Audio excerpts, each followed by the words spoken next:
Como en otras oportunidades, nos vamos a referir en estos predios a algunos artículos que están impugnados para que este 27 de marzo puedan ser derogados por la ciudadanía. Nos vamos a referir al artículo 285.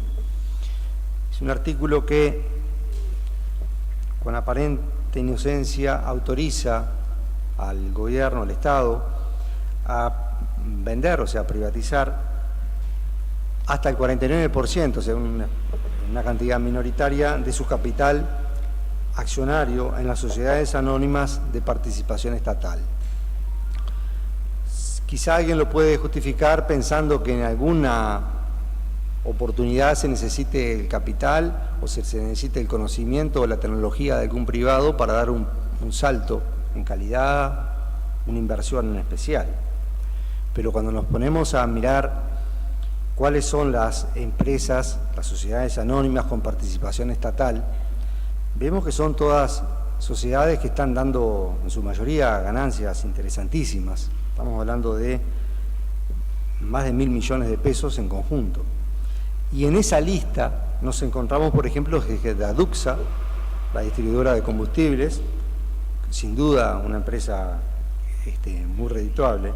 Y lo que más nos preocupa, ahí está República FAP, que implica la estabilidad y la seguridad en que en el futuro todos los uruguayos, la mayoría de los uruguayos que tenemos ahí nuestros ahorros previsionales, además del BPS, puedan ser vendidos en un 49% en un negocio que no tiene nada de riesgoso, porque justamente esa es la esencia de las inversiones de una FAP, que no pueden ser riesgosos, que no tiene sentido entregar estas ganancias gratuitamente al privado. Si alguien quisiera solo privatizar o solo recibir inversiones en las áreas que el Estado necesita, sería bueno que en vez de este artículo tan genérico, genere un artículo mucho más preciso, mucho más estudiado, o mejor dicho, que para cada caso haya una ley en particular.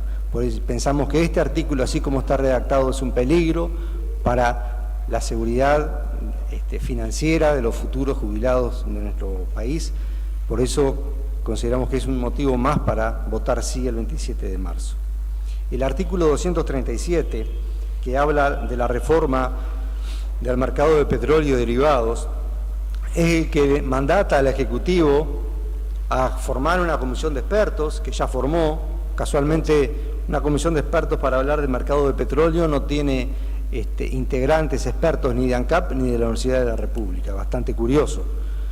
Estos expertos han propuesto derogar todos los subsidios sobre los costos que tiene ANCAP, todos los subsidios que implican transferir dinero hacia algunas cosas que ANCAP debe defender, y lo ha defendido históricamente. No fue de los últimos gobiernos, sino que es históricamente. Por ejemplo, el subsidio al supergas, combustible que se utiliza esencialmente para cocinar y para calefaccionar en este país, lo utilizan entonces en los hogares. Si se desistiera ANCAP de mantener ese subsidio, el precio del supergas, como ocurre en el resto de los países del mundo, saltaría abruptamente, quizá a valores casi el doble de lo que cuesta hoy. O sea, nos parece que este artículo es realmente peligroso para la economía familiar, porque habilita este tipo de políticas que están expresamente indicadas por esta comisión de expertos que formó el Ejecutivo. De la misma manera, atentaría contra el subsidio al transporte del combustible, que hace que en un poblado del interior, en San Jorge, en un poblado del interior cualquiera en el Uruguay, se pague el mismo precio que en el centro de Montevideo, el precio de nafta, el precio de gasoil, porque existe ese subsidio del ente en todos los casos.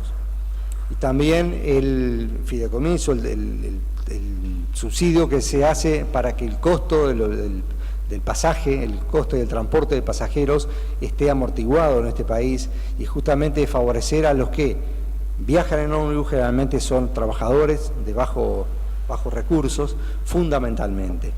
Por eso exhortamos a que el 27 de marzo se derogue estos artículos.